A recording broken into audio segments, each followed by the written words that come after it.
আপনাদের সাথে আমি পরিচিত হওয়ার সুযোগটা নিয়ে নিচ্ছি। আজকে সবার সম্মানিত সভাপতি, ঐতিহাসিক বাংলাদেশে যে কয়েকটা জেলা আছে এর মধ্যে মাদারীপুর, ফরিদপুর, টঙ্গিপাড়া, এদের মধ্যে মাদারীপুরও একটা আওয়ামী লীগের ঘাঁটি। সেই মাদারীপুরের লোকজন যখন লন্ডন আসেন, ইতালি বা ইউরোপের বিভিন্ন দেশ থেকে এই দেশে যখন আসেন, এসে বাংলাদেশের সাহিত্য, সংস্কৃতি, শিক্ষা প্রত্যেক দিক থেকে বাঙালির অবস্থানকে সমৃদ্ধ করেছেন। আমি ইনস্টিটিউটের রাজ্জাক মোল্লা বিপি সাহেব যখন মিটিং ডাকেন, জানে আলম সাহেব যখন ডাকেন, এবং সাউথলের গত দিন গিয়েছিলাম, বাবুল্লাহ যখন ডাকেন আমি যাই, বিন্টু আমি যাই। কারণ হচ্ছে আপনারা আজকে একজন বলেছেন, ধন্যবাদ। আপনাদের এখানে ছেলে মেয়ে শিশু সহ ভাই ও বোনেরা উপস্থিত থাকে, তাকে আমাদের বাঙালি কৃষ্টিটা সমৃদ্ধ করে। তো আমি প্রথমে বলেছি শাহজাহান খান সাহেব, মাননীয় প্রধানমন্ত্রী জননেত্রী শেখ হাসিনা খুবই বিশ্বস্ত এবং শক্তিশালী নেতা। উনি নেত্রী উনাকে দুবার 10 বছর মন্ত্রী করেছেন, বিভিন্ন দায়িত্ব দিয়েছেন, প্রেসিডিয়াম ওয়ার্ড মেম্বার। উনি ব্যক্তিগত ভাবে উনার সাথে আমার খুবই ঘনিষ্ঠ সম্পর্ক।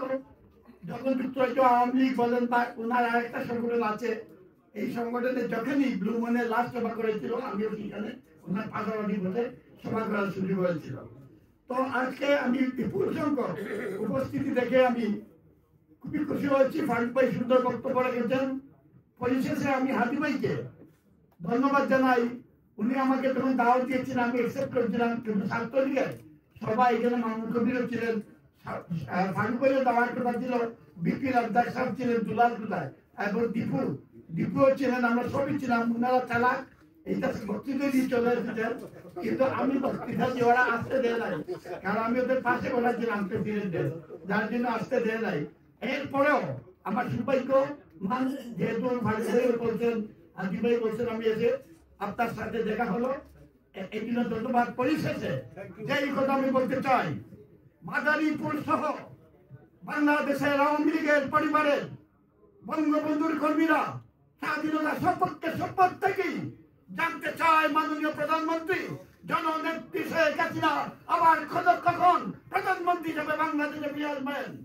এটার জন্য বাঙালিরা প্রস্তুতি নিচ্ছে। আওয়ামী লীগ তথা মুক্তিযুদ্ধের পক্ষে সকলেই, ছাত্রলীগ, যুবলীগ সকলেই প্রস্তুতি দিচ্ছে।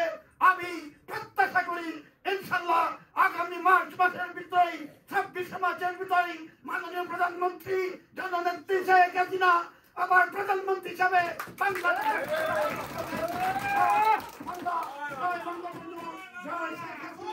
এবং আমি নাস্তিক ইউনিসকে আমরা জেল ওটা রাষ্ট্রদ্রোহী মামলায় অবৈধভাবে ক্ষমতা গ্রহণ করার জন্য তার যেভাবে ষড়যন্ত্র করেছে আমেরিকার প্রেসিডেন্ট বাইডেন সহ প্রত্যেককে আমরা বিচার করবো।